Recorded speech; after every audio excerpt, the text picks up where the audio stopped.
Alrighty, got another skinwalker story here now. As you can see, we're on Reddit. Now, Reddit, to me, is a very bizarre page. Yes, there is a lot of people out there doing things, saying things, true stories, writing stories, whatever the case may be. But this page is very bizarre to me because you got to be in categories, certain things. You do something you can't, they'll erase it, delete it. It's just a weird page, but I recently got back on it, and I've recently been checking out stories now, mind you. And of course, two stories now, skinwalkers in Mass, and I tried skinwalkers in New Hampshire. And what came up, there were two stories if you want to check them out, but this was one of them. Which I'm going over this one because this one here is almost identical to the one, but this one mimics the person. Now, like I say, skinwalkers mimicking or whatnot. And someone was saying in another article, skinwalkers prefer animals because it's a quicker way to travel. So, I mean, I don't care what the hell you think, you know. And that's just that saying that skinwalkers prefer animals quicker to travel. And it doesn't matter what animal. Now after I've seen every damn thing, we got the dog man, we got the Bigfoot, right? We got the puckwudgie, we got all these kinds of animals, the birds, everything it can transfer into. And it's more and more just coming down to just, some people, there was a new thing my man Dave in Vermont sent me on Skinwalker Ranch. I mean, there's paranormal activity there, and I guess aliens and ships and all kinds of crazy stuff. But putting that dog man video the other day with the guy and his picture and the photo of it, or the video of it, with that little creature set on the shoulder of this face, it's just leading me to believe that maybe, just maybe, yeah, I am saying that there's something huge going on with the skinwalkers and all these recent sightings. But what if the aliens could be using skinwalkers as they're traveling or whatnot, and for traveling them own selves, or just using them for pawns, you know. And some people also, another guy said, yeah, there's some government conspiracy. And that could be it too, because, back in the day with all these UFO sightings, I'm not saying I don't believe it, but the government had stuff back in the day where they could, do things and, get the space shuttle going to the moon, and who knows what other Area 57, things were government things that were going on in that place. And Skinwalker Ranch is just a paranormal Area 57. But yet, I don't know, I think it's more than that, and I'm pushing more towards Indian tribes. Indians say they won't go in there because it's something evil. But you know what? They're the ones who made it. And it was their ancestors. I'm thinking that these things were made, right, to keep people off of sacred land. Now, whether or not the paranormal and the alien nation is getting into cahoots with each other or whatnot, whatever the case may be, I mean, these stories come up and, people sit there. So I never talked, this is like my Bigfoot story of 1977 when a guy never talked about it because he wouldn't want people thinking he's crazy. But like I just said, these skinwalkers transform into these animals to travel faster, to get to where they want to be. And then the video of the skinwalker the other night, the ranch I was watching, of course, his orb was in a farm, and the people bought the farm, and they started trying to chase it, think it was a car. and the orb just quickly moved away from him. So, I mean, a big white orb, mind you, same things that I've been seeing, plus green orbs, and them have all been seen throughout history being skinwalkers, and the dogs, like that other book I read, and the family was on a farm and they saw the green light and the dog that was strangely mutilated looking. And I covered that story in a book, mind you, and that was in the 1800s. So everything, to me, is just all coming up like this. Native Americans made these evil spirits to keep people right off the land. And in New Hampshire, there was a lot of Indians out there, too. They lived throughout whole America. And, right, it's just hard to say where. Because, right, when the English and the French and everybody came in and they started wiping them out and they started taking their land, everything that there was their dwellings was, either demolished, discriminated, and just put aside and made over, built over, or whatnot, burial grounds. Everything was just literally disgracefully, covered over and removed. That's why you can't, find stuff these days. And that's why Indian history is literally something to me is just vanishing before our eyes. Don't get me wrong, there still is people out there, tribes out there trying to keep their community going with it and everything, but still, there's a lot of it missing. There's a lot of the stuff I think I've discovered in my Wachusett Valley Triangle. And people have told me that there was Indian, dwellings and burial grounds and places that I found on my own instinct. So, I mean, this story, though, as if you started reading it before I got on it, and I was talking, the guy was taking his dog out in the backyard, to do her business. 10 at night, fall, mind you. There's another indication, fall. Now, I did actually get a message to this person. I've been waiting to see if they'll write back. I ain't got no comment yet. I want to know the woods of where this guy is, and I would determine to get out there and see. But fall, if anybody don't know, fall is Indian summer. That's what the Indians use in their term of Indian summer. And whether the Native Americans made that or English made it, it's still all got to do with Indians.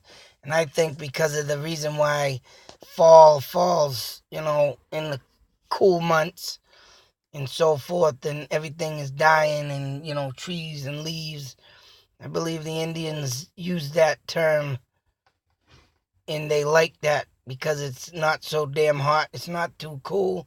I think they love it and they use that weather, and so a lot of stuff probably happened within that time range. More than any other, I would say. I'm just going on my instinct here. That's why Indian summer was made in them terms. So this was fall. Guy taking out his dog, mind you. And he was looking in the general direction.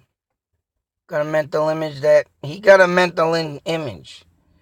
that he was being watched.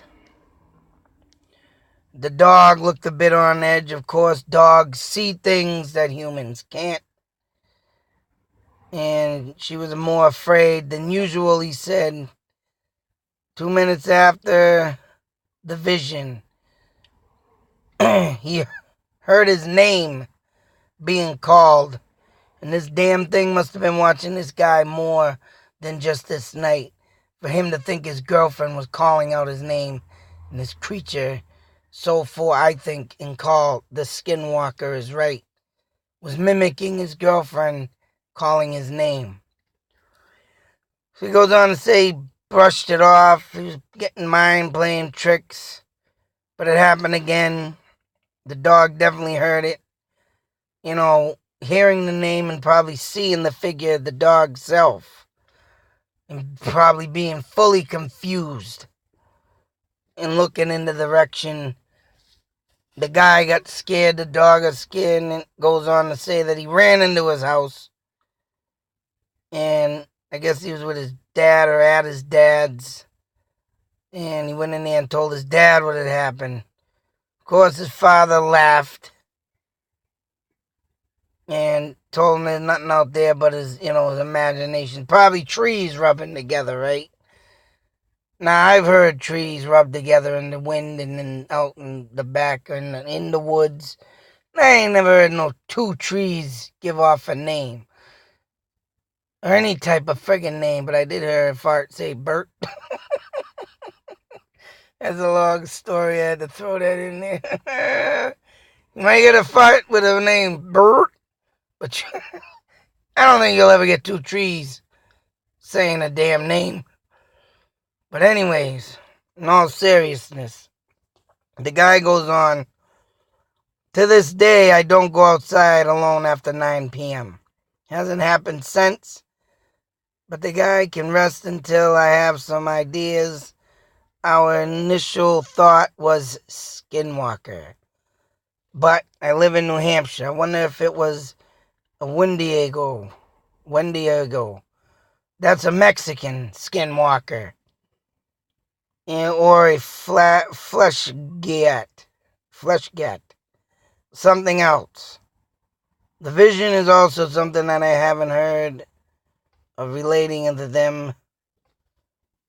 And now this is the catch. Right here. This is the catch. Me trying to find out my Indian blood, which my grandfather, great-grandfather, both were born and raised in Corning, New York, home of the Sioux Indian tribe, and the Mohawks and everybody else, but the Sioux Indian tribe were mainly in the southern border, meaning Corning, New York, too. And as you can read here, black and white. If it helps at all, I supposedly have a little Navajo blood on one side and Blackfoot Sioux.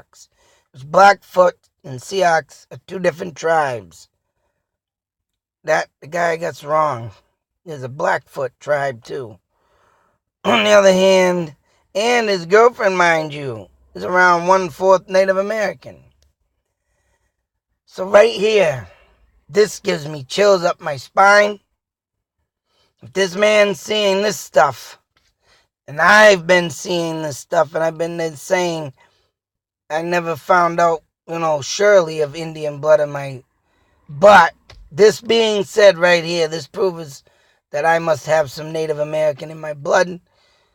I'm dying to get a blood test, and I've been waiting to get some extra money up to get it. I will be going to Ancestry.com or one of these places that do that ancestry. Because not only do I have the Native American of New York Indian in my blood, which I could be these two, and there's other 10-foot tall Indians that were once in New York too, in Corning. I could also be up there in the Canada, Ontario Indians, due to Ontario having Dutrasac Boulevard, which is originally my last name, and not Dutrasac with a Z. My original name has an S. And like I said in previous videos, Hoosac is an Indian name, Forbidden Mountain, out there in North Adams. And because of that being said of the Sac, Indian word, Dutrasac, I'm believing is, and I could be having more blood in me than I know. And if this guy's having encounters because he's Indian, that means I've been having encounters. My Indian dream this morning, for Christ's sake, even though it was a joke one. It was funny as hell. But the skinwalkers revealing themselves to me since I was a teenager. And this right here just, oh man, proves my theory that I must be more Native American. I do have Irish in my blood due to my grandmother or my grandfather. But I know my grandmother has Irish in her blood. So that being said, and I mean there's these damn things down here, but Where in New Hampshire? Curious. This is he lives in Franconia, which I mean that's near Laconia where they have Bike Week. And that's like damn 2-3 hours away from me near the White Mountains. And he's experienced weird shit in the woods here. A bit more relevant to the experience, I've came across nearly identical stories frequently over the years, voices mimicking. So not only that, wherever this person may live, and if this guy is living in the White Mountains, well, Indians used to dwell around mountain sides too. That was where they used the threshold. They used mountains like that to send off Indian smoke singing. All I say these in my videos. All near the, just like Mount St. Helen. Indians lived around the base of that mountain. So I can just imagine how many mountains in New Hampshire, including, the White Mountains, how many Indians lived around there. So all in all, this friggin' shit keeps getting more and more insane. And to find out that this person's with a girl, Native American, he's Native American, parts here, parts there, and encountering the damn skinwalker. Oh my God, I'm just blown away. Excited too. Because something's trying to tell me something. This guy, I don't know what type of person he is, but I know me. Something's trying to touch out to me more than this guy. I think this guy was, he shows his fear. I don't. And I think in beliefs, that is a big thing towards a skinwalker. So that you can't show your fear. But then again, I'm talking good about these things because they were here to be put in place to take care of their land. So, till that next video, I don't know what I'm going to find next. Dave, I'm probably going to be looking at skinwalkers in Vermont next. Believe. If you don't believe, you're going to be a believer when I get done. That's it. I'm getting closer to what I am. And experience stories like this, I know I'm getting close to something. Something's got to break, man. I need something badly. Please subscribe. Because I need that money to travel and journey into this wilderness. To find things to make them come true. That's what I'm here for. In the next video, like I say, believe. Out.